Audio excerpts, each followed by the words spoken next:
Good morning, everybody. I wanted to wish everybody a Merry Christmas and a Happy New Year. I know people are busy doing all their holiday things and trying to make ends meet and whatnot, but I wanted to put out a video just to reach out to everybody and wish them a happy holiday season and, of course, to be safe. Which brings me to the real topic of the video today, which is holiday travel reminders and how to do it safely. Most everybody, probably does these things in one way or the other, but I just wanted to reiterate some things to slow down, make you think, make sure you're aware, make sure you're prepared, and that way you can have a good, safe, holiday experience or travel or whatever you might be doing. So again, these are just reminders based on, my personal views, things that I do. Take it or leave it for what it's worth. But the first thing when it comes to traveling and traveling safely is obviously planning your trip, right? I mean, you can start weeks or months in advance, depending on what your trip is comprised of. How far you're going, your method of transportation, etc. So whether you're driving or flying, I would certainly implement these things. There are ways to do all of this regardless of whether you're driving or flying. So again, it takes proper planning and awareness and things of that nature, which most of you are probably fairly astute at and good at doing. So the first one again is planning your trip. Okay, and with planning your trip, after selecting the mode of transportation in which you're going to undertake the trip, consider your EDC, right? Your everyday carry. You could call it a go bag, call it your I don't know what you might call it. Everybody has a different term for it. I just say my typical EDC, whether I'm driving or flying. My first thing that I always have, with me is a security device. One of these. Now, obviously, if I'm driving, it's not that big of a deal. I typically have a security device on me at all times. The only time I do not have it on my person is if I'm going to be going through a metal detector or some type of security, such as an airport. But that's my first thing. Second thing I want to talk about in that regard with security devices is going through an airport. It's not that difficult to do to check a firearm. Okay, just know the rules, plan ahead, understand your airline's requirements for that. Typically, it's a hard case with two locks or one or two locks. Typically, I think they want two locks on them. If there's a space for two locks, you need to have two locks. That's the general rule. If there's just one space for a lock, I think you just need one. But again, review the requirements of your airline company to make sure that you are following those, standards. And it will depend on a lot of times where you're going to, where you're coming from. Like different airports will have different requirements for screening baggage with a firearm. It's kind of all over the map. So again, just do your research. With that carrying of a security device, I always have extra C's with it. I always have extra mags and a holster in that case as well. Of course, if you're driving, it's a lot more simple and way easier to compartmentalize and one less headache to worry about. But it's not that difficult to check a firearm onto an airplane. You just have to follow the rules, and it takes an extra, in my experience, it takes an extra 10 minutes to actually do it.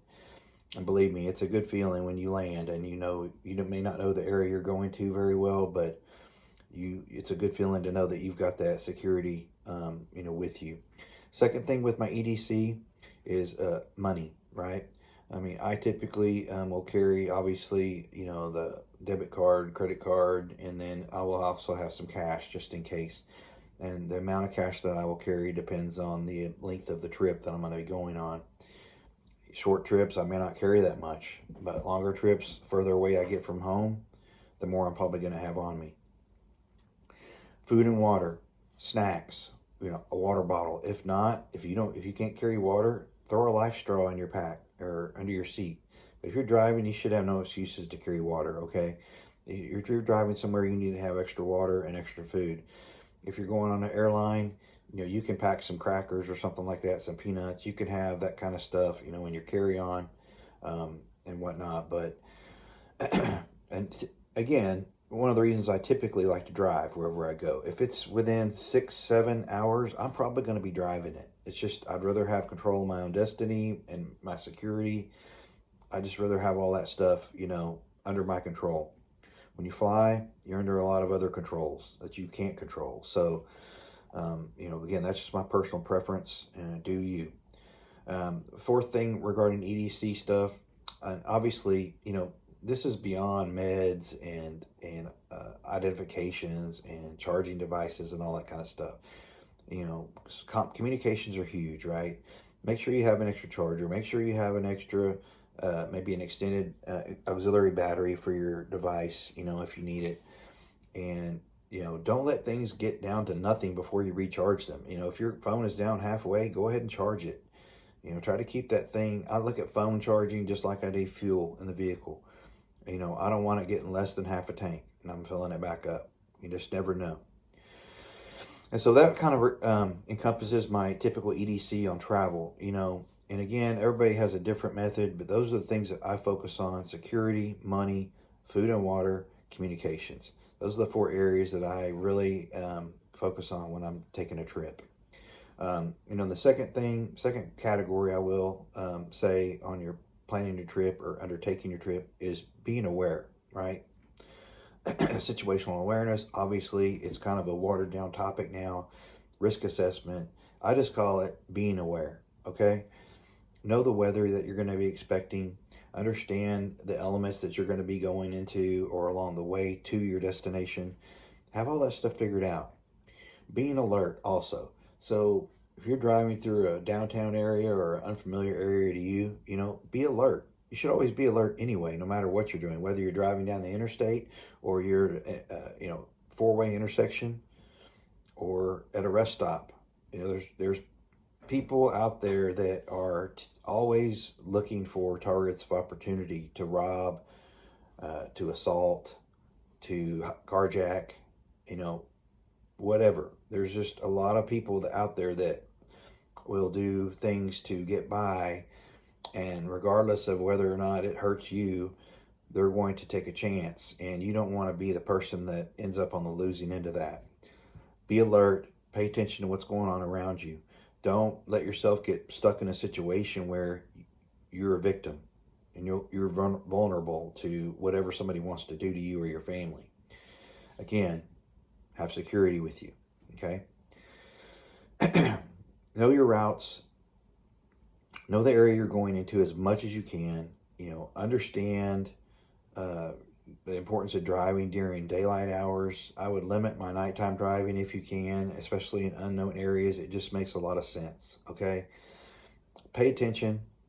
Keep that fuel tank at least halfway full, if not more. I don't let mine typically get down below half a tank anymore. I just don't do it. It's a habit that I've created for myself, and it works well for me. Again, that goes with phone charging, vehicle fuel tanks, etc. And I'll give you another tip.